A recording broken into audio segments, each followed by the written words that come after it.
time by. The leader is Glenn Engstrom, still just a car length between himself and Kenny Torville. Nick Harnden right in line. He sits in third. He's a car length behind the 42X of Torville, halfway home.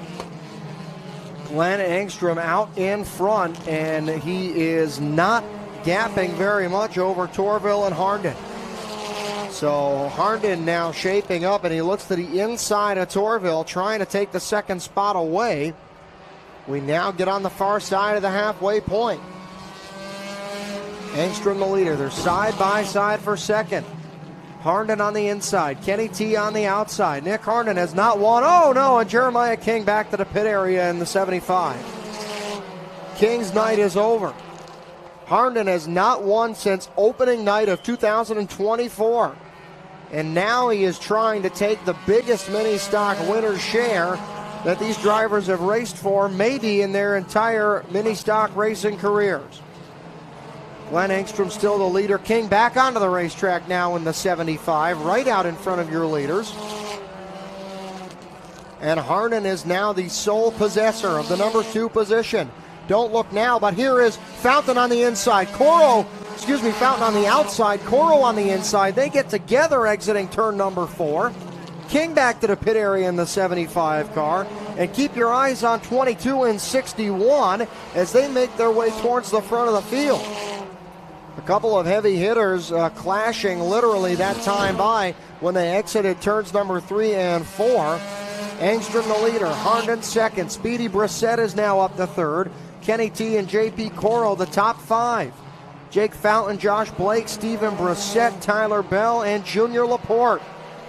Headed for the New England final 5 laps of the race. Coro inside Torville. He takes 4th spot away with 5 laps to go. It is the New England Ford dealers final 5. Engstrom goes high to 1. Here comes the hole for the inside. The 125. Harnden comes through for the lead. Harden's got the lead off of turn number 2. Senior Speed is coming towards the front as well. Speedy Brissett to the inside. He's got second going to turn number 3. Engstrom in the 17E back to third, up high into turn number 4. That opens the door for JP Coro. Kenny Torville's off the pace. Torville's been in the top 5 all race long. He is slow on the front stretch, taking the 42X into the infield. He's out of it. Here is Harnden in the 125. Speedy Brissett gets a run for the lead down the backstretch going to turn number 3. Speedy Brissett coming through on the inside. He's the new race leader. Back and forth they go with the lead. It's Speedy Brissett leading now. Harnden to the 125 is second. Engstrom holds on to third, but Coro might be the fastest of the bunch. Can he go from 4th to the lead as they make their way off of turn number 2 down the backstretch? Speedy Brissett leading by a car length over the 125. In this division, if you miss your mark by just half a width, half a lane, you'll lose a couple of spots, and that happened for the lead with Speedy coming through on the inside. Harnden drifting up into turn number 1. The lead is a car length. Speedy pushes up to the top of turn number 2. Down the backstretch, he starts to gap the 125. It's a 2-car length lead for Speedy Brissett in the 03. As the field makes its way off of turn number 4, here they come along the front stretch now. The white flag is out. Speedy Brissett into turn number 1. 1 car length the advantage for Senior Speed. Engstrom sideways going to 2. He might lose a spot. Harnden closing one last time.